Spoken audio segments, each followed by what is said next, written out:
That's what we like to see. That thing is really cool. We got Pinball Pirate Scott going for a ride. Very cool. Hello, he says. Featuring the Escalera lift bed. Is that an Escalera? Is it not? Yeah. Ah. It was their first prototype for the lift bed. They had these RGB party lights in them. I think they took that out, unfortunately. That is really You gotta cool. add your own. They're easy to add, right, Chuck? LEDs with batteries and all that stuff. Buy on Amazon. Yeah. Thanks, guys. I appreciate y'all letting us borrow your games. Shout out to Pinball Pirate and Lynn's Arcade. Woo. We'll just let them exit the building. All right, y'all. We are on our last seminar for Saturday night at Golden State Pinball Festival 2024. Right after this, we're going to all take a field trip out to the outdoor pavilion theater area and watch Pinball, the Man Who Saved the Game, the famous Roger Sharp movie. So that'll be awesome. But first, we're all pinball addicts. I read that on one of Hans's slides. Sneak peek. So Hans is here. He's going to teach us all about how to buy, sell, and trade pinball machines without getting burned. Thank you. That's it. All right. Thanks for joining us. Thank you, Emoto. Am I supposed to be on the screen or the presentation? All right. Yeah, I've got some stuff I want to share. There it is. All right. Even the small screen. Awesome. How's everybody doing? All right, first of all, how about Golden State Pinball Festival 2024? It's incredible, or what? To all the volunteers, to Emoto for bringing back Pinball University in Marco, fantastic. The fact that we're able to get these programs going again. It's been a while since we've had it here, and the programs have been awesome all day. So, show of hands, how many people here own a pinball machine? All right. How many people are looking to buy their first pinball machine? All right, good. So kind of a mixed bag here. So I've been in the pinball industry for a long time as a hobbyist. Grew up as a kid of the 70s, playing at the local bowling alley, and saving my quarters, proverbial lawn mows and that sort of thing. And always been into them, and I always wondered where they went after video games took over. Space Invaders came in, all the pinball machines were gone. Video just took over in the 80s, and then where did pinball machines go? And so the used market didn't exist until the internet. It existed, but you had to look through like newspaper ads and things like that and find pinball machines. But once the internet happened, there are so many ways to find used machines. So before we get into all that, let me introduce myself. My name is Hans, Pinball Hans. For those Instagram folks, I'm a pinball coin-op operator in Southern California. Co-founder of the Coin-Op Co-op in Escondido, my friend Pete Tomczyk, and I own a company called The Games People. That's my operator company, and I was a volunteer with a lot of the people here in the audience at Banning. God rest its soul, we miss it dearly, but now a lot of us have headed up to Las Vegas and are now volunteering as techs up there to get the Pinball Hall of Fame in Vegas in better shape and get more games working. How many people have been to the Pinball Hall of Fame in Vegas? All right, thumbs up, good experience? Yeah, I see all thumbs up. Awesome. Good to hear. Okay. So this is what it comes down to. Addiction, compulsive, chronic, psychological, or physiological need for habit-forming substance, behavior, activity, having harmful physical, psychological, or social effects. God, I hope I'm not that. Let's look at number 2. A strong inclination to do, use, or indulge in something repeatedly. Yes, I'm number 2, definitely number 2.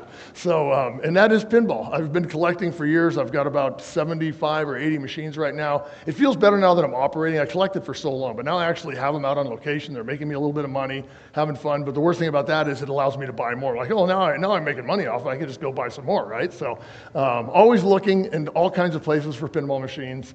So if you're starting off buying one, you may have seen some price tags on the new games in the other room. They're not cheap, right? But there's a way you can get yourself to one of those games at a budget. I'm going to show you how, if that's your goal. So first off, if you're looking to buy a pinball machine, ask yourself the question, new or used? So we got the brand new Stern. There's, I think, 10, correct me if I'm wrong, 10 pinball manufacturing companies roughly right now, give or take, making new machines. Great time to be in pinball. New games range from anywhere from about $7,000 to $13,000, $14,000 new. If you go the used route, which I highly recommend, do you want a working machine or do you want a project machine? So that's a decision you want to make as well. So new in box, we'll talk new first. So new in box and new out of box. Here are your California, Stern, and other pinball manufacturer distributors. Pinball Pirate, round of applause for Pinball Pirate, who brought all the Sterns up here out of Benicia in the Bay Area. In Southern California, we got Orange County Pinballs. We've got Captain's Auction Warehouse. He's also a Stern dealer. And then San Diego Amusements down in San Diego. So new in box, new out of box. Talk about that. So new in box game is obviously brand new in the box. It's a thrill. Go to YouTube, watch an unboxing video of someone opening their new pinball machine. It's a lot of fun. I know I've done it a few times. I know Chuck has down there. A lot of fun. But you're paying, it's like a car. You drive the car off the lot, right? And you pay a lot more. As soon as it goes off the lot, it drops in value. Pinball, it depends on the title. Some go up in value, some go down in value. It depends on the market. A lot of factors there. But new out of box means it's been used a little bit. So demos, for example. So the show here, Pinball Pirate's got all brand new machines out there. They're being played all weekend, right? But they're discounted by at least $500 or more, and they're only played this weekend. So they're basically new. So that's a great way to buy a new game for a bit of a discount. And then other shows, I know Comic-Con, there's demos down there. You just kind of follow the shows where there's pinball machines, you can get a demo machine. And if you go the used route, there's so many places you can find used pinball machines now. So in the old days, it was, like I say, classified ads. There used to be, who remembers Mr. Pinball? I remember the Mr. Pinball website, a couple hands in the back, yeah. So Mr. Pinball used to be classified. There were no photos though, it just had a paragraph description and you could sort it by region. It was pretty clunky, but it used to be the place. There was a lot, I mean, we used to refresh it. Like if you did new in the last 2 weeks, you get multiple pages of machines. I haven't been to the site for probably 6 months. I think it's still out there, but Pinside's kind of taken that over now as far as pinball classifieds. So I'm gonna go through, these are the typical places. Festivals, a great place to buy, and we'll talk about why. eBay, still a solid place. Facebook Marketplace, Pinside, and of course Craigslist. So best place, right here at Golden State Pinball Festival. You want to buy a pinball machine, walk out there. These little tickets are on each game, little label, and you either have the hell no, no way, I'm not going to sell the game, or yeah, there's your price, phone number, text the person, call the person. And the best thing is you can meet with the owner, you can ask questions about the game, you can inspect it, there's techs here that can probably give you advice on it. It's working if it's here, most likely, or it will be working. And you just get a really good look at it. So shows are a fantastic place to buy machines. And especially if you stay till tomorrow, a little hint, a lot of these guys don't want to take these games home, so come about 3, 4 in the afternoon, time to negotiate. So you can find some good deals if you're ready to buy a game. And if not this year, next year. You know, bring cash next year and make a plan. Set your budget and go from there. One good thing, real good news about pinball right now, pinball market generally, because I'm constantly looking at all the ads and I'm buying and selling and looking at it. The market is soft right now. In other words, prices are dropping. Not so much on new machines, but on used machines. You can get some good deals out there, especially if it's not one of the A1 titles. Craigslist. We all know Craigslist, buy and sell all kinds of stuff on there. Pros and cons of each. I think most people have done some kind of commerce on Craigslist. The pros, it's local, usually. I mean, obviously you can search out of your area. It's got a kind of a cool radius tool where you can just draw a circle. So I usually do like all of California into Nevada, you know, the Vegas area, and then Arizona. I'm willing to drive that far to get a game or get one shipped. No fees, right? There's no buyer's fees on Craigslist. It's just you just meet the seller and buy it. Cons, there's no seller feedback system. I can't tell if the person's trustworthy or not, right? It's just an ad. A lot of times there's no contact information. It's just that encrypted email you get through. So that's not really great. But a tip on that is get name and contact info if you're going to buy a pinball machine. So just if they won't give it to you, then I just move on. You know, if something this big of a purchase, they need to communicate with you. Text, phone call, FaceTime's a great way to look at a game before you drive the distance. And then I'm going to talk about this more about actually making the deal, but don't go alone. If you're buying a $300 machine that's old project, big deal. But if you're buying a $6,000, $7,000, $8,000 item, I usually bring someone with me. So you want to be safe out there. eBay. I've been buying on eBay since 2000. I bought my first pinball machine, a Bally flip-flop, for $335 on eBay. What I love about eBay is it's done. You basically, as soon as you bid and you win it, it's yours. There's no someone you rush over there. Oh, I just sold it. Some other guy who showed up after you drove for 2 hours, right? So I like that about eBay. eBay still has a big selection, sorry. And there's no negotiation. The deal's the deal. Deals can be found on there. I look for auctions that end like 2 a.m. on a Tuesday. When I'm selling on eBay, I make sure my auction's in on a Sunday when everybody's home and they're able to bid. When I'm buying on eBay, I want that auction to end like at midnight on Tuesday night or some odd time where people aren't sniping. And be a sniper. So everybody know what a sniper is on bidding on something? So that means you come in at the last second. And a lot of auctions, auction sites, every time a bid comes in, it adds 2 minutes, for traditional auctions. But eBay just has a hard stop time. So I usually wait till between like 14 and 8 seconds and press my bid in, my highest bid I want to pay. And it'll automatically outbid everybody else behind me unless someone exceeds me, and that's that. So I usually swing pretty big. Sometimes I like to use weird numbers like $888.88, or don't ask me why. But it's a lot of fun, but make sure you don't put anything more than you're ready to pay. Because sometimes I've gone, oh, it's going for like $300. It's going to be great. So I'll put in $1,100 just in case to get rid of all the hype. And all of a sudden it comes right up to 10. Oh, crap. I'm spending $1,000 on this thing. So just be prepared to pay whatever you punch in there.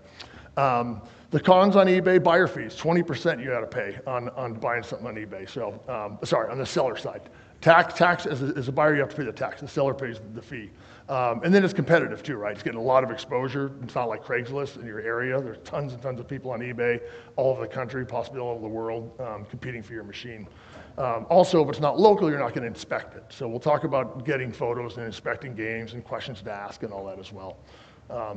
Another tip, look for crappy ads. I've done really well. Just someone takes really bad photos of the machine. It's like the sun's shining on the play field, you can't see it, or they only take one picture, you can't see the cabinet, or that it's off or something like that. So what I'll do is I'll send them a message through eBay and say, hey, would you mind sending me some photos? And what they'll do is they'll send just me the photos. If they're smart, they'll post them for everybody. But a lot of people just send me the photos. Send me a couple more so I can really check it out. And then I bid. Nobody else has the advantage of seeing the cool photos I saw. So it's just a tip if a seller, because it does, through the eBay communication system, it allows you to send photos back and forth. Contact information is very tough though. In the old days, you could put hey, call me, and then you just go over there and make a cash deal. eBay doesn't like that because they don't want to miss out on their fees. They warn you you're going to get scammed and all that, but the truth is they want their fees. So that said, you want to make sure, just don't do that. Just bid it up right. It's pretty hard to get around that now. Pinside. So has everybody been on Pinside? One time or another. So Pinside's it looks like a 1982 website. It's pretty rudimentary. Sorry, Pinside. But its functionality is fantastic. It has everything you need for pinball. It's got, if you want drama and fighting over with your favorite game, it's got that. It's got incredible tech support. You can ask questions in there. People answer them usually within 24 hours, tech questions. And it's got an incredible classified. I think I refresh it 3 times a day and just see what's out there. You can also search on that. You can search by region, right? We just do your 10-mile radius. I do the entire country. I'm not afraid to ship machines. Talk about that as well, depending on the game. And like I said, you can do local, no fees either. There's a fee for the seller. It's nominal, but the buyer doesn't pay any fees. Massive selection, and they're all listed by what type of game it is. You can search all different ways, whether it be 90s, 80s, 90s, newer game, any of that. And there's a seller feedback system. So it has the seller reliability. Cons, I'm going to say scammers. I mean, scammers are on you have to be aware of everywhere. I don't think Pinside does a good job of routing it out. In fact, if there's a new Pinsider that puts an ad up for a game, it'll warn you. So listen, this is a brand new Pinside member. Doesn't mean it's a bad thing. We're just letting you know this person just joined last week. They didn't have any feedback. So it just gives you a warning. So you just want to make sure you ask those questions. So check out the seller. How long have they been a member on Pinside? 14 years or 14 days, right? Have they contributed to Pinside? There's a little heart, a red heart that shows up. It doesn't mean they're net reliable, but if someone's kicking $35 a year or whatever to Pinside, they care enough to support the community out there. So that's a good sign, I think. And then how many successful sales have they had? They'll have a feedback. It'll show the number of sales they have in written comments usually. So follow your instincts on that as well. Get into that more. And then Facebook Marketplace has kind of emerged as a pretty big pinball sales website now, anything for that matter. Pros again, local, no fees. Cons, there's usually no seller feedback system. So if someone's been selling lawn implements and garden furniture and household items, and then they just happen to sell a pinball machine, they'll have feedback. But a lot of people selling pinballs don't usually sell on there, and so it'll appear, but they don't have any feedback yet. So it's really spotty on that. A lot of scams on Facebook too. So they'll impersonate an ad. So like, There's a guy down in San Diego who has, you can always see his garage door in the background of all his ads. He takes the pictures in front of his yard. So I see some other guy selling this. I'm like, wait a minute, that's that guy's garage door. I saw that ad somewhere else. So they'll literally just completely cut and paste and copy. So be really careful of that. And then the thing that kills me the most, they sold it out from under me. Again, that's what I like about eBay. There's nothing worse than driving 2 hours. Oh, someone just showed up with cash and I sold it to them. It's like, so frustrating. So a couple tips. Thanks for this one, Robbie. The request for Facebook Messenger. So do a video chat in Facebook Messenger and say, have a chat with them, show me the game, walk around the game. It's a good tip to make sure you're not getting scammed on that. Project games. Do you want a project game? So I'm going to go straight to the bottom bullet point here. Pinballs require maintenance. Teach yourself using it. So even if you have no mechanical ability whatsoever, be careful buying a pinball machine. Almost every brand new game I've bought needed some sort of adjustment out of the box. It's just shipped across the country, right? Things shake loose. There's a lot of parts in a pinball machine, more than a car. So they're just going to need maintenance. The good news is there's tons of resources out there. YouTube, you just Google the problem.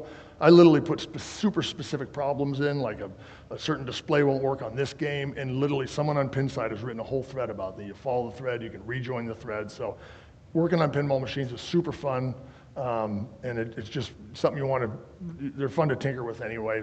But a project game's a whole nother thing. Getting a working game and fixing some bugs is one thing, but getting a game that's completely bricked, as we call it, which is dead, and bringing it back to life is a lot of fun, but it's a much higher skill level. So I wouldn't recommend doing that for your first ever pin. So ask yourself, can I fix it myself? Does it look like it's things that I can handle? Cost versus time. Am I going to, if I spend $1,000 more and get a working game, is it worth it, or should I spend 40 hours getting this game to save $500? You know, you got to ask yourself that. Tech house calls, they're not coming. So what this is, techs are, how many techs in the audience here? Who's working on games? Yeah, a few. Yeah. So we're so busy with our own games as techs. I mean, I could charge. People ask me all the time, come work on my game. I said, I just can't. I just don't have the bandwidth another time. And I found that a lot. Everybody I asked, I can't find a tech. I need someone to do this for me and stuff. So just don't count on that unless you already know somebody or have someone established to fix your games for you. It's possible, but like I said, don't rely on that. The worst thing is just buy a game that doesn't work and it just sits there and is a heavy paperweight and end up selling it a couple years later. Non-working games are not a lot of fun to have around. Buying tips. So take your time. Don't fall for the FOMO. Everybody know what FOMO is, right? Fear of missing out. So I get it a lot myself, but I've learned to resist it. There are other fish in the sea, right? What I found is every time you miss a game, you're like, oh, I really wanted that one. Darn it, a better one's waiting for you to come, or a cheaper one, or something like that. There's always a better one that comes down the line for you. And then do you care what color your car is? Every time I buy a car, I don't know the colors. And the reason for that is, let's say on a Jeep, right? Well, if I don't care about the color, how many more Jeeps do I have to choose from? Versus, it's got to be blue or the orange one, and the price is going to be higher. I might have to travel further. So what I mean by that is don't hone in on one game. I have to have a theater of magic, nothing else. Pinball's great. I love every pinball machine I've ever played, except for two, which I won't mention. But don't hone in on just one game, especially if it's your first pinball. If you cast your net wide, you're going to get a better deal. You're going to find one more local, and you're probably going to have a better experience. And you can always trade up, sell it, move on, that sort of thing.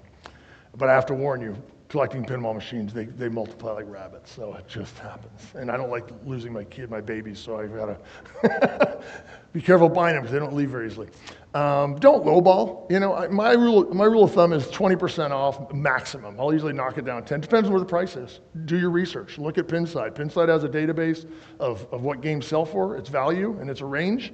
And it's pretty accurate. They actually go by actual sales. The more times a game is sold, the more accurate the information is, right? And you can actually, it even shows a curve. So over the years, you can see the market, what it's doing on that particular pin. So if their price is right for what you see, you know, make an offer. It's always better to make an offer in person too, instead of going back and forth on email. You haven't even met the person yet, and you're already knocking them down 20%. And so, you know, you use your negotiation skills there. And then be nice to your fellow pinheads. Remember, you're going to be at their house. So if you're a jerk and you show up there, and all of a sudden, like, a little bit awkward there, right? This is one I do. I don't recommend it. It's all about your comfort level. Pay a deposit if you don't want the game sold out from under you. If I see a game at a good price and I can verify the seller, I just fire them a deposit. I just $100, whatever, PayPal. Lose $100 over the years? I haven't. If I did, you know what? that's okay. So it's not okay, but it's like, of all the pinball machines I've bought for the last 20 years, it wouldn't be that much of a deal killer. I'd rather do that sometimes than lose the game. And again, this is only if I've checked out the reliability of a seller. I would not do this with someone who doesn't have a reputation, hasn't been on there. Everything's negotiable, always. So just don't lowball, but also don't necessarily pay the asking price if you feel you can get a deal. At least ask. There's one guy I bought a couple of games from, and his prices are always pretty fair. And I was there last time getting a game, and I went up and I'm like, "Yeah, will you take $2,000 for it?" And he just stood there stone-faced and saying, like, "Okay, that's the answer." And I paid him what he was asking for. So doesn't hurt to ask. A few more buying tips. Photos. So if you're looking at the photos, you can drop those into Google image search, thanks Lars, and it'll show you the origin of the photo. So if the guy's in, San Diego and you do the order photo and the photo's from Kansas City, I'm like, uh-oh, why was this photo taken of this game last week in Kansas City? So ding, ding, ding. It won't always work, but at least it'll give you an idea of where the photos are. It should be where the person's selling the game. That's a good one. Another one is ask for photos with a Post-it with today's date. Have them take an index card or a Post-it, write today's date and maybe the game name, put it on the game and take a picture and send it to you. And you can pretty easily see if someone photoshops, and plus it's a lot of work, photoshops a Post-it note onto the machine. So that's one way to verify that's the actual machine. Check out the seller on social media. If I get their name, I Google them. One time I found a guy up in the Bay Area buying a machine from, and up in the Bay Area, I'm in SoCal, see this, my brain's not here. So in the Bay Area, who was selling a game, and I Google searched him, and he had he's a motorcycle racer. There's magazine articles about him and stuff. So when I met him, I'm like, man, he had this room filled with Ducati motorcycles, parts and stuff everywhere. So you never know what you're going to learn about someone as well. So don't be afraid to research people by their name, social media. There's lots of resources out there for that. And then another good one, if you're checking out the game, we'll get into what to look for when you go to actually inspect a game in person. But watch YouTube videos on the game you're buying. Unless you really know it well, you've played it 1,000 times, because newer games are fairly complicated, a lot of strategies. So watch the videos on what the game's supposed to do. Gameplay video, there's one for every machine I've ever seen out there. Todd Tuckey has a great one. TNT Amusements, here's to you, Todd. One of the best YouTubers in pinball. He does really humorous, fun videos explaining how games play. So when you get there, take the glass off and take the ball in your hand and throw it into the targets and make sure it does, and make sure the ball lock works, make sure the spinner count, make sure all that stuff works. That's a way to verify it. Because just flipping it, so I've done that before. Oh, it plays great, lights up great, get it home like, oh man, the block doesn't work, and this doesn't work, and that. So inspect it thoroughly, but know what it's supposed to do or what it's not supposed to do. Research, do your research ahead of time. Seller reliability, we talked about that in the feedback a little bit. Is this a reliable seller? What are people saying about them? Rarity, how rare is this game? And something about rare pinball machines, just because it's rare doesn't mean it's worth more. Because there's some really rare games out there that nobody really wants. So don't overpay for a rare game. Do your research. And then some games sell so little on Pinside, the price is not really reliable. 3 games have sold over the last 5 years. So, I mean, that could be all over the place. So rarity, unless it's something you really want or a theme you've got to have, be careful with rare games. Rating and popularity. Popular games are easy to resell. So, your top games, your Godzilla or something like that, or your Theater of Magic, or your Tales of Arabian Nights, or any of those super, super popular games that are going to cost more, but you can usually easily sell it or trade it up later. Value for the money. So if you get a game that's not that popular, that's where I started. Getting games that just aren't popular are much cheaper. So electromechanical games, the early ones that are over in this smaller room over here, those older games, great way to get into pinball. And working on them too. Especially like with David Volansky taught to the seminar earlier today about working on electromechanicals. He's a master.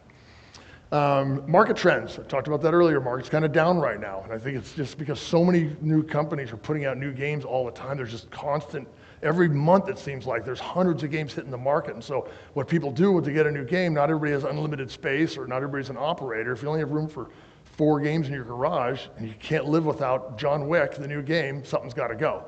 So when a lot of people say something's got to go, down comes the price, and that's happening right now. It's falling. We'll see how far it falls. I don't know.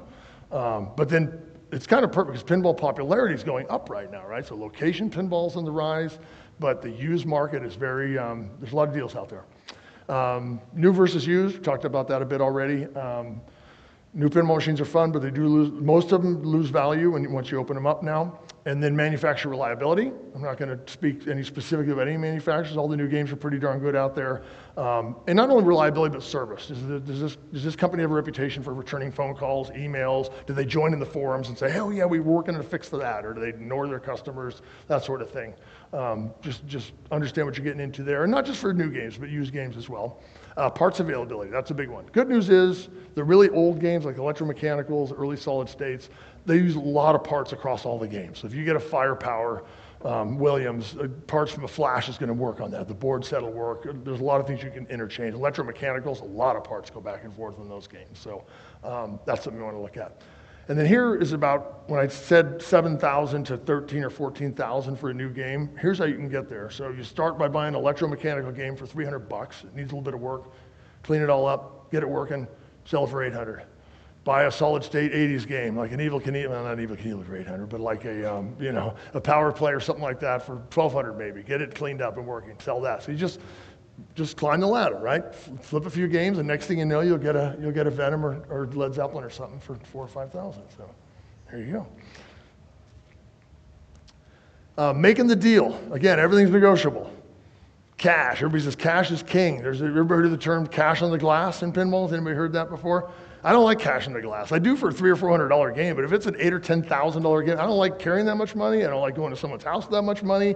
And as a seller, I don't want someone handing me that much money, frankly. So I prefer personally to do a wire transfer if I can, something that big, or a Venmo or something, standing there in person, right? Or Zelle, or just standing phone to phone and do it. Make sure you get their number right, by the way. Once you Zelle money, it's gone. So just send them $1 first. You get the $1? Yeah, okay, now let's send the rest of the 7,000, right? If you do cash, meet the person in a bank, and literally just take the money and hand it to them in a bank, and the bank can count it in their machine instead of sitting there handing it all out. Meet in the police department parking lot. You don't want to go in the police department, just say we're going to meet at the police station, we'll just make the exchange there, right? So the scammers aren't going to want to do that. But like, Walmart, Target parking lot, bad things have happened in those places as well. So just be careful out there, use your sense. But if it's a seller that has great feedback, has been around a long time, you can verify it, obviously you're going to feel more safe there. The typical ways, Venmo, PayPal, Zelle, wire deposits, we talked about already. So with PayPal, does everybody know what PayPal Friends and Family is versus purchasing something? So with friends and family, you have no recourse if you get ripped off. But if you use the regular way, they don't get as much money. So if you send 1,000, they're only going to get 940, something like that. So the seller's going to say, hey, wait a minute, you owe me the rest of the money. So you might have to pay that extra money for that safety, factor safety. It's all comfort level there. All right, machine inspection, what to bring and ask the seller to show you. So if you're buying long distance, you're going to need photos. So this I've got kind of both things here. I'll go down to the third or the fourth bullet point there. Ask for photos of everything, photos of each side of the game, the back of the game, underside of the game, because you look for water damage or rot. And you won't see that all the time on the face of the machine. If it's an electronic machine, make sure they pull the glass off and take a picture of all the circuit boards, not just all of it, each one of them separately. And then so you can zoom in high res, and you want to really look for anything Mickey Mouse, especially with electronic games. Even if you don't know how to work in electronics, just look at it. It's pretty obvious to see when something's been Mickey Mouse. Or unfortunately, in the 80s and 90s, the games didn't have integrated chips that would have memory, so members high scores and all that. So they put batteries. They literally put AA batteries on the circuit board, and guess what? They leaked and destroyed the board. Does anybody know what the life expectancy was for pinball? When the manufacturer made a pinball machine back in the day to go on location, how long was it supposed to last? Anybody know? About 5 years. Yeah, 5 years, 7 years, I hear. I mean, that was it. They really did 5, 7 years. It's already made, 10, 20 grand, whatever. In the trash it goes. So putting batteries on it, everybody said, why'd they do that? It's going to leak and destroy. They didn't care. The batteries aren't going to leak that fast. But us as collectors, it's heartbreaking to see that. So you want to check that. One good sign to see if that's been addressed, sometimes they put a little button battery in, those 2036 batteries, one of those. Or what I do is still use the AA batteries, but it's on a remote. So they screw it into the cabinet and 2 wires go back to the board. So if it does leak, it doesn't leak onto the circuit board. So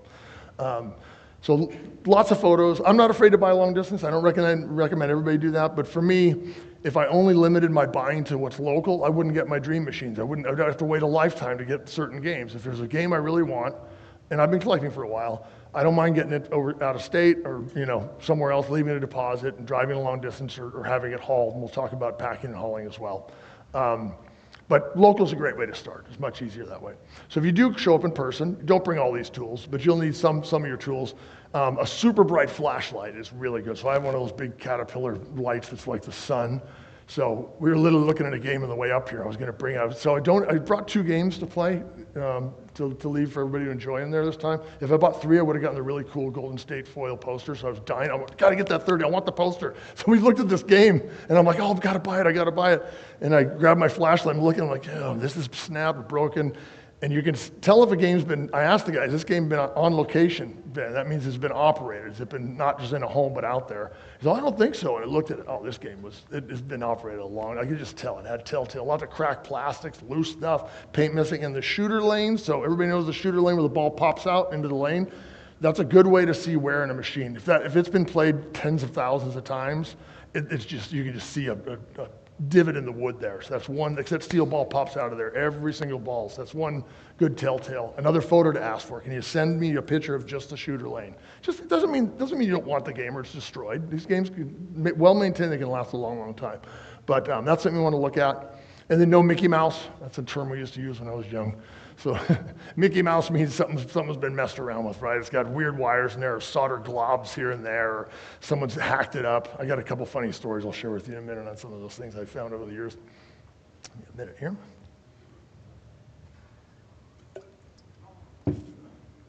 But yeah, the bright flashlight's really good. Basic tools.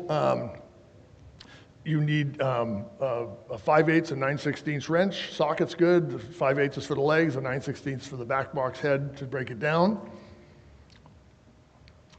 Picking up and hauling away your new treasure. A pinball's fit in a Prius, believe it or not. Does anybody haul the pinball machine in a Prius? They do. Guy showed up and was like, that's never going to fit in there, and he drove away with it. I was very surprised. So you'd be surprised what they fit. And you can take the head off the machine too, and makes it smaller instead of folding it down. The older games, they always came off. The newer games, they fold down. So make sure it's going to fit in your car. Bring blankets, tie downs, shrink wrap, tarps, if it's an open bed truck, in case you get some moisture. And tie the game, if you bring it like in a minivan or something like that, tie the game down in the van, and just in case you happen to get in a car accident, you don't want an 850-pound projectile in your car, traveling in the car. So just cinch that thing down. You could use like the car seat tie downs or your anchors for your seat. So I strap them down whether it's inside of a car or in the bed of a truck. Sockets or wrenches, like I said, 9/16 and 5/8 are pretty much the standard sizes. Hand truck. So if you're moving it out of someone's garage, that's pretty easy. You usually drive right up. Sometimes it's in the house. I bought one on eBay in Huntington Beach a few weeks back, and I just saw the picture of the game. I'm like, okay, looks great, I'll buy it and stuff. And then it's thinking about stairs, so I get there, it was in this condominium on stairs, and I mean, it was so narrow. So I had to, and these people, they had all kinds of junk in the way they had to move, and I not only had to go down a flight of stairs, on a U-turn, down a landing, down another flight of stairs, not just in the apartment. Once I got out of the apartment, there was wood stairs all the way down by myself, right? So I get there, I'm like, oh boy, I'm not gonna have dinner for a little while tonight. So here we go. So one way to make a pinball machine lighter is to take the head off and then take the glass out of the head. So I carried that down, carried the glass separate. And then I took the glass off the body part, and I took the playfield out of the pinball machine, set it aside, and then just put the empty cabinet on the hand truck, the playfield in the hand. I just took it out piece by piece and made it much safer. So you might want to ask if there's stairs involved. I usually do. And then bring muscle. I've done it alone enough times, but I'm getting too old to do that, so I got to start bringing help from now on. And now I have access to a liftgate truck, so life is good. Lost keys, that's a good one. I drove all the way to Fresno once from LA or from Orange County, and this guy at Harlem Globetrotters I was buying. I'm like, oh yeah, I don't have the keys are lost. I'm thinking, how am I going to, I can't fit it in my car with the head on it. Plus you never want to haul a pinball machine with the head on anyway. It shakes, it can break it off. You want to take the back box off.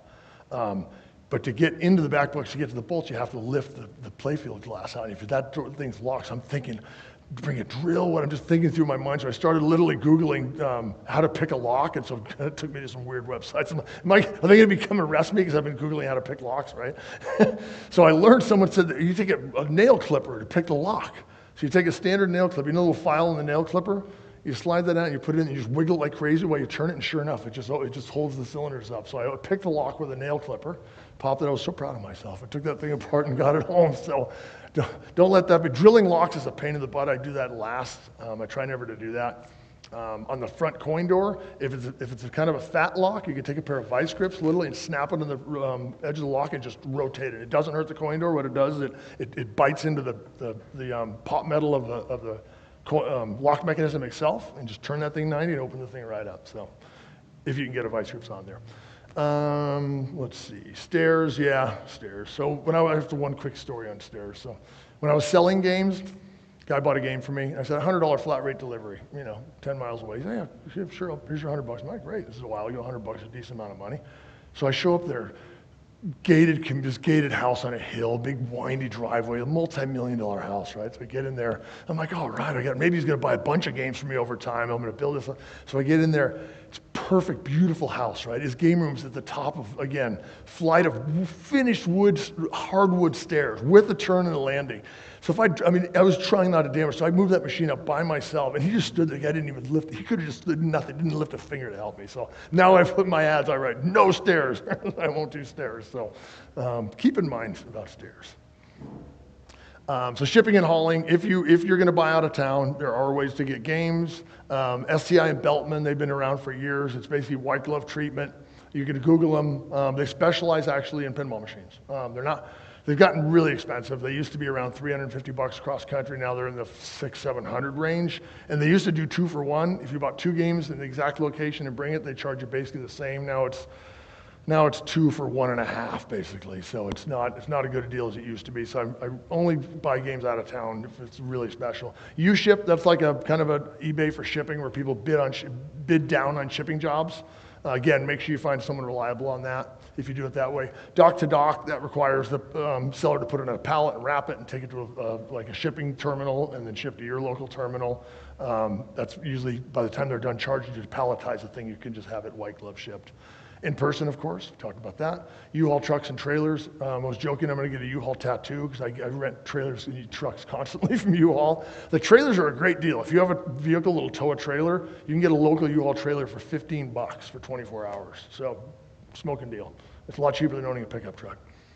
And then Pinside, people offer shipping services there. And then in the West Coast, Chris Fox is great. So Chris Fox is a guy who drives up and down California. I think he does Arizona as well and Nevada. And he's got this big old trailer and he just moves pinball machines constantly for a reasonable flat rate. Has them all blanketed. He's dynamite. So I can get you his contact if you like it.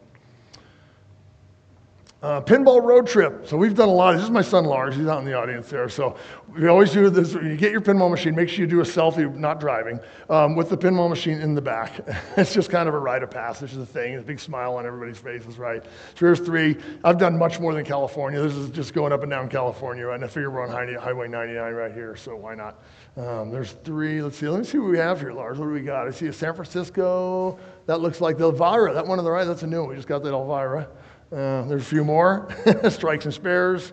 Firepower, I think. I don't know, a few of them. So pinball road trips are super fun. I used to buy when eBay was more, before there was Pinside, I'd buy them on eBay and I'd do it geographically and I'd go on a road trip and just hit all my places I bought. And one time I was actually buying on Craigslist and eBay as I was driving, calling people, I got to take a side trip over here, and had a truck and just picking up lots of games. So pinball road trips are really fun. And I recommend listening to pinball podcasts when you're on a road trip, because pinball podcasts, most of them are like an hour and a half. Silverball Chronicles is a great one. It's the history of pinball. They go one topic at a time. Highly recommend that. Anyway, it's a great time to listen to a pinball podcast to pass the time and to bond with your family member or friend. Okay, some stories. Let me think. Good, bad, interesting. So Dolly Parton, I bought a Dolly Parton and a time machine. So I've got a Zaccaria time machine. It's kind of a rare European solid state game from 1983. It's in the main room. I bought it as a package deal from a guy in New Jersey. He had a bunch of games that have been stored for 30 years. That's a good sign, right? They haven't been played all those years. They're in good cosmetic shape. So I got that and a Dolly Parton. So I'm like, I couldn't wait they brought them all wrapped to me, and I'm unblanketing the time machine. I'm like, oh man, it's in really nice shape. It's got the original Zaccaria glass with the etching on the glass there, and it's got the neon tube that worked, and the game needed some work, but cosmetic was in excellent shape, and they're impossible to get parts for. So that's one that had to be complete. I didn't want to have to buy any parts for it. And I got the Dolly Parton, so I'm all happy. I'm opening the Dolly Parton, I'm like, oh, no. It had weird flipper buttons. The cabinet was warped like this, so it had definitely seen water at some point. I pulled back, the back glass looked pristine in the photos, but I pulled it back and the whole bottom, all the paint was lifting off the bottom because he took a photo of the back glass, but he cropped it or he didn't shoot quite low enough, so like the bottom 4 inches of the back glass was shot. So it's like, but Dolly Parton is such a cool game. It's worth restoring, so I've got my parts for it and I'm gonna restore it. The playfield's good. I put clamps on the cabinet to straighten it out. So it's more work than I expected, but I'm glad I have a Dolly Parton in the collection now. Kirk's Boondoggle, this is a pretty long story, so I'm not going to tell the whole thing here, but at one time when I was buying and selling a lot of pinball machines, I was looking for quantities of games, because you can't, trying to make a business of restoring and buying machines, you need constant inflow of games to have enough to sell to make it a business. And so I sent my friend Kirk he lived in Birmingham, Alabama at the time, drove all the way to Cincinnati in the middle of winter with a snowmobile suit on and inspected these storage units, 5 storage units filled with machines.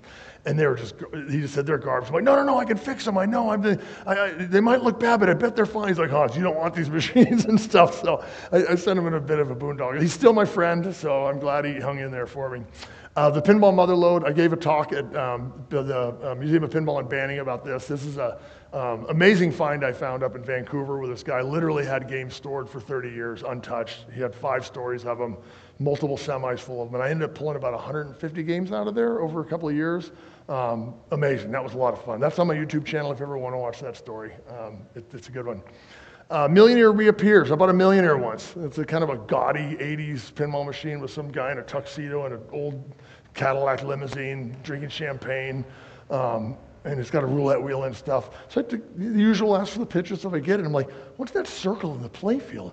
So someone had taken like a can of paint thinner, Sullivan, and you see there was a whole can burned through the paint, but he touched it up so carefully I didn't see it in the photos. I'm like, you gotta be kidding me. So anyway, so I got burned on that one. And then that was literally 25 years ago or so. And then I was at Captain's Auction down in Anaheim inspecting games, and I'm like, oh my God, there's my Millionaire. Because I can see that same burned circle in the playfield 25. There's no question it was a game I once owned. So it's kind of funny when games come back to you. I didn't buy it the second time. It's a small pinball world. You never know who you're going to meet out there. You're going to meet people again. It goes back to being nice, right? It's a very tight-knit community. We all know each other, and you just want to treat each other well. So keep that in mind. Things I've found inside pinball machines I've bought. So this one's interesting. I've heard all kinds of crazy stories like drugs and money and all that. I haven't found all that much. Dead mice for sure. Anybody found a dead mice in the pinball machine before? That's pretty common. I've seen ads before where like somebody there's called barn finds, right? Where people pull pinball machines out of barns. And the mice make a nest between the back glass and the playfields. The playfield's just nothing. You can't even see it. It's just full of mice stuffing, and of course the mice droppings will destroy the playfield. So I don't know why we would buy that, but sometimes inside the game they're dried up and dead in there. Operator slips are really cool. I love finding those. So it's basically back in the day when the operator would open the game and do the game count. It would show the date, like 3/7/82 to 3/9/82, and how many plays it had. And it's just wow. It's just really cool to see that bit of history in there.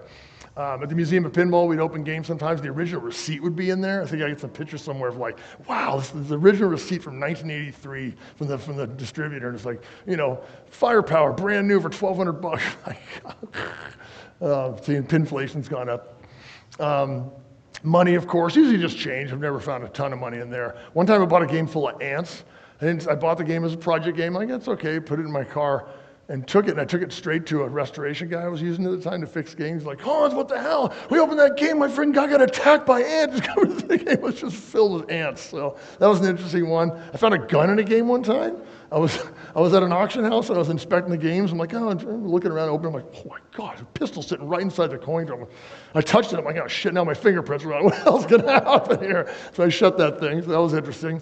And then, of course, there's a picture. I love the original paperwork. So you got these. The warranty card and all the little scorecards. I don't think I can mail this to Bally anymore, but it's always fun to get the original paperwork in the envelope. It's kind of a sign to me the game was taken care of as well. They didn't just discard it, so that's a fun one. What have I got? Okay, so projects and parts. So as I'm researching games, whether I'm bidding on them or going to get one, if a back glass is gone, common, they're glass, they break, right? just research it, see if it's available out there. There's a lot of places to get back glasses. BG Resto is one. They make back glasses. Mayfair Amusements. CPR, that's Classic Pinball Restorations up in Canada. They make playfields and back glasses as well in plastic sets. So if the glass is available, then don't be afraid to get a game that needs it. But if you can't find a back glass anywhere, be wary, because talk about a needle in a haystack. It's going to be very, very hard to find that. So that's one. Swap Meet, eBay, Pinside, just do your research on that. Playfields, CPR again, they make beautiful, beautiful brand new playfields. They're not cheap. They're like $800 to $800 or $900. And swapping a playfield is a lot of work. Every time I do it, I always say I'm never going to do that again, but yet I have 3 blank playfields in the queue to do. So when it's done, they're just stunningly beautiful though. And they basically have such a thick layer of shellac on there, or not shellac, but lacquer, something clear. And they just don't wear at all. You just clean it easily, and they're just fantastic. So love it. And then Outside Edge is a company that makes hard tops. It's basically a big thick decal that goes on there. So basically you have to sand down the playfield, not all the way to wood, but like where the inserts are with writing on it, you have to sand those off, prep it, and you put this hard top on there. Make sure it's aligned before you stick it all the way down. Plastics again, CPR has those, eBay has them. Cabinet stencils, the Pinball Pimp in Florida makes stencils for almost every old pinball machine where you can stencil if you have a way to paint, and he gives you instructions on how to do it. Great kits. And then decals. Classic Arcades has an eBay store with lots of cabinet decals.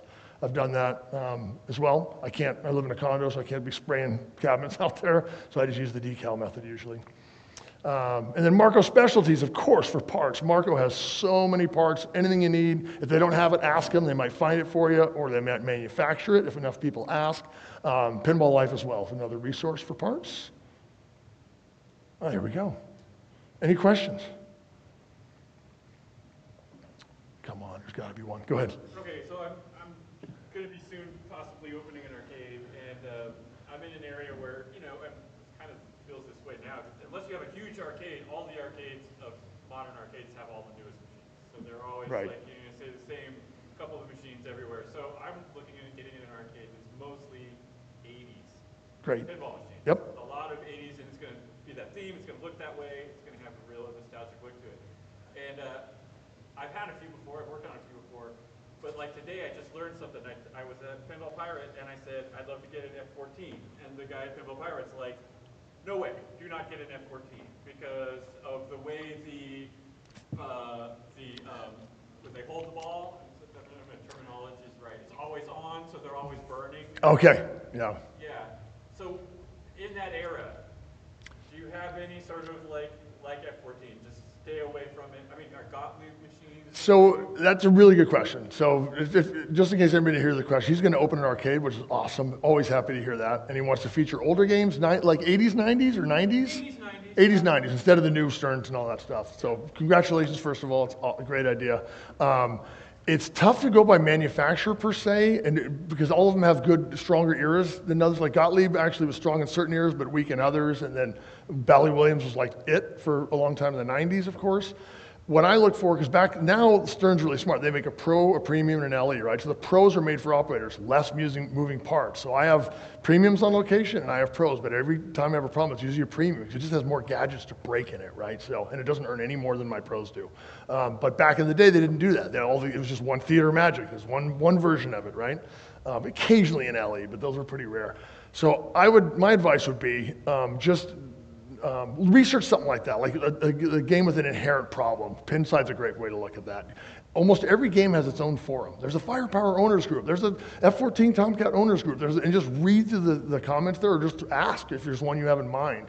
And look at that, and just fewer moving parts. I would be reticent to operate like a really valuable game, like some of the Theater Magic, like I talked about, like Tales of Arabian Nights, a lot of moving parts, and the value is really high, right? So those games are in the top 10 on Pinside. You're gonna have to pay $10,000 for that. You could buy a new game for that or two. So buy more value-based games. I really encourage that you're doing an older arcade, because I notice, I operate Stearns, but I also have older games, and the older games don't earn anywhere close to what the Stearns do. But if they weren't there's a place in Eagle Rock in SoCal called Waltz Bar, and they have all older games. and they do great. It was jammed the other night when I was there. People are playing, and they're all in 50 cents too. So it doesn't mean they don't earn. I think next to Stearns is what the problem is. So if you go all older, I think you're going to do fine. But yeah, I would just recommend looking at those, find a list, make yourself a long list, and then narrow it down from there. But do look for reliable games and make them bulletproof before you put them in. Rebuild the flippers straight away, right? Make sure the pop bumpers are all tight. Replace those skirts. Go through, put LED lights instead of incandescent. Use much less power. Just try to bulletproof if you can. And then with the older games too, you can make almost, they make aftermarket boards for them, so Rotten Dog boards or whatever. Some people just do that straight away. I wait till they break. So I use original boards, but if an original board breaks, this is just me, I'm not gonna send it out to get it fixed. That's another $200 or $300. I'll just drop the 500, put a brand new board in and be done with it. So that's how I do it. But you can bulletproof those older games as well. So they're made to operate. Hope that helps. Yeah. Good, cool. Anybody else? Nothing. What's everybody's price range? How's anybody like sub 1,000? Don't be afraid. Sub 1,000 they want to spend? 1 to 2,000? 3 to 4,000? Okay, so one to yeah. You can get in that range. I mean, you can. There's plenty of deals out there. So, question in the back. Do you trust Pinside's market average ratings for prices for pins? Like, do you reference that? I do a lot, and it's actually I originally thought it was just based on what people are asking for games. And my friend Chuck Casey correctly corrected me on this. I know it's actually based on sales, and they do an algorithm to show sales. I do accept the market's shift. You got to watch what the market's doing, right? So there's always a range. So let's say, this game's worth between 4,000 and 4,500, right? So something in there, if it's in great shape, should be in the middle of there. I'm finding games lower than that now, so asking price lower just to start off from that. So, but it's a good guide, like especially at auction. When I look at auction flyer and I see all the games, I'll research ahead of time on Pinside and I write the range on every game. I've got burned a couple times. I'm like, oh, I don't want a Simpsons, oh my God, it's pretty low, and I bid and I win. I'm like, oh shit, I overpaid. I just don't know the price. So now in every game where they think I'm going to want it or not, I write the range right off the bat. So when I'm bidding, I know where I'm at. If I don't want to overpay for stuff. So. But my answer, and a short answer, yeah, I rely on it. There's really no other real good resource out there for pricing. There used to be a printed book that came out, but it's not. I don't know what it's based on that much, so it's not reliable.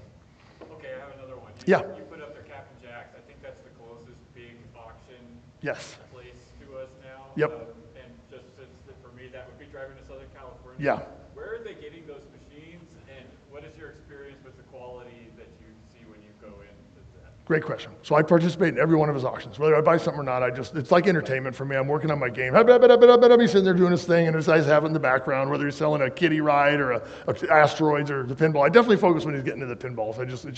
I love pinball, and I like watching him bidding and then watching him play and that. So it all depends. So I've gotten great games there, and I've gotten not so good games there, but they're there for inspection before you bid. I've bid blindly a couple times. I'm lucky I live right down the street from the place, so I drive down there.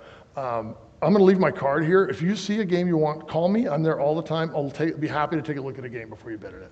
Maybe not 20 of them, but if there's a couple you have in mind, I'm going to look at them anyway. So I literally go over before every auction. I look at every game, but by all means, shoot me an email, give me a call, and I'll be happy to inspect a game for you ahead of time. But I've gotten great games there. I've gotten some really good deals. People say, oh, it's overpriced, but I've gotten some insanely good deals there. So, but you got to keep in your mind the buyer's premium. You're going to pay sales to add about 25% to the hammer price.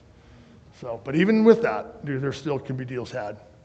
And again, it's yours when it's done, right? You don't have to worry about it getting sold out from under you. Once the hammer drops, the deal's done. So, yeah. So especially if you're looking to open an arcade and you need more, not a onesie choose, you're going to need a block of games in a pretty short period of time. It's a good resource, definitely. Yeah. Yes, back.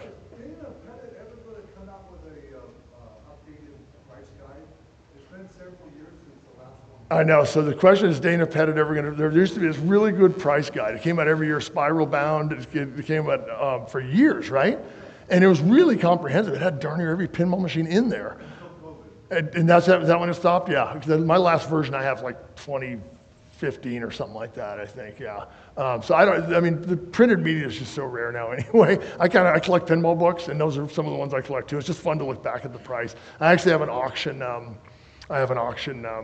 I went to back in like the early 90s, and I took notes. I'm like, oh my God, look at these prices. Why didn't I buy everything there? You know, it's just, who knew they were going to be worth so much down the road, right?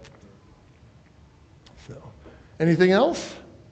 Looking to get like a newer stern. I want to put it in a bar that I have like every week. Yeah. What kind of issues do you think I'll have? So you want to operate one game in a bar? Yeah. And you're going to leave it there? Or are you going to say every week? I'm going to leave it there, but I'm there. Oh, you're there all the time. Yeah. So yeah, it's great. I mean, are you going to? Have you talked to the owner of the bar? Do you know them? I know the owner. Yeah, I haven't brought it up to him. I just kind of want to get it like a find out. Yeah. But I think he's okay with it. We're there every week. We already have a group of players that we're already. Oh, great. And there's no games there now? They have like an arcade game. It's like a golf. It's like a golf. Oh, yeah, yeah. Yep.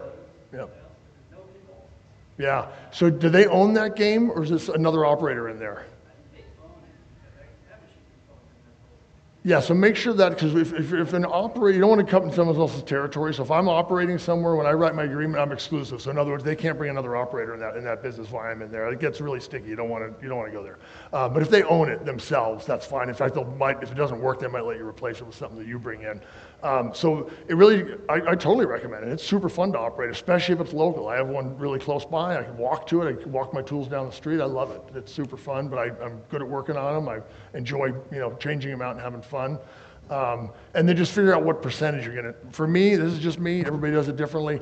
If it's like 1 or 2 games, I get 100%, the bar gets 0. Because I mean, it's a very expensive game. It's gonna bring players in that drink and spend money at the bar. If it's a bunch of games, if I get a lot of games in there, then I'll do somewhat of a split. But no, 50-50 days are long gone. It's like 80-20. So I get 80%, they get 20% after expenses. So, wax, rubbers, all of the parts stuff, I take that off the top and then we do our split after that. So, but highly recommend it. But don't cut yourself thin. Go either 100% or 80, in my opinion. Yeah, electricity, internet, yep, if it's Stern. That's right, and it will. I mean, you can just prove it. You just show them pictures of pinball people in leagues and stuff, and just Google it. You can see, it's pretty easy sell. If they get it, they'll understand. And what you can do is say, hey, give me 30 days. Let's see how it goes. Let's see if people come in and play. Let's see if you see any, bump of sales or something like that, and just test it out. Or you could set a cap. Say, listen, if it makes, I get 100% of the play or the first 100 plays, 200 plays. After that, we do a split. And once whatever's after that, do that. That way, if it really super takes off, then you can do more. But try to add, if you can afford to, try to add more than one game. Try to get 3 or 4 games in there if you can. Because then you can run a league. It's hard to run a league or a tournament around one game. But you don't need a ton. You can do it with 3 or 4. So. Yeah, you'd be surprised. You can move a chair or table here. The guy I'm in now, he's like, oh, I think I'm like, oh, I'd like to get 8 games. I'm talking up leagues and tournaments and all this. He's like, oh no, I only want to start with 2. I said, okay, well, 2, I'm going to take the whole cash flow. And so he was building the bar, right? And I was there helping him, and I got to know his contractor, and we'd have a beer after work. And so let's start moving chairs. Let's move the chairs. I'm like, man, come on. What if we put these chairs over here? I'm like, I brought my tape measure up. Man, there's room for 8 pinball machines. And the next day I showed up with my truck and I loaded 8 more. Now we have a beer pong game in there. He made me add another crane game. So now it's a great location. He's completely happy. It's a destination for pinball now, amongst other things. But yeah, but start small. I have other one where I only have 2 games at, which it's much slower. So, it's a way to, as long as make sure it's safe. Something else I do as well. Small investment. If you know well, you never, you want to trust people, but I put air tags in my games as well, hidden behind the circuit board. They cost $20. And so if, God forbid, someone stole your game, you just take the police and say, my game is in that warehouse right there. And so they're amazing. And you got to take them, but there's a video on Facebook, Pinball Operators Group. You take them apart and you take the speaker out of it. There's little speakers that'll beep if you get too far away from it too long. So I just peel the speaker out, put it back together, and it doesn't do that beeping thing. Works great. So, my recommendation. All right, this is my contact info. I'll leave business cards out here for you guys as well. But thank you very much. It's been great. Hope you learned something.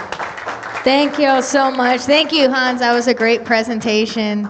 And for y'all, thank you for attending Pinball University. We are actually going to be screening Pinball, the Man Who Saved the Game. Outside, and then I want to give this to anyone with Marco. We do have our commercial accounts program, so if you are operating or anything like that, we give discounts.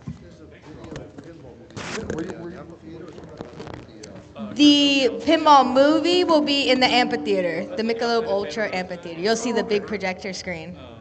I've operated a food cart there for the past 3 years. How do I turn it off? I got you. I've operated a food cart there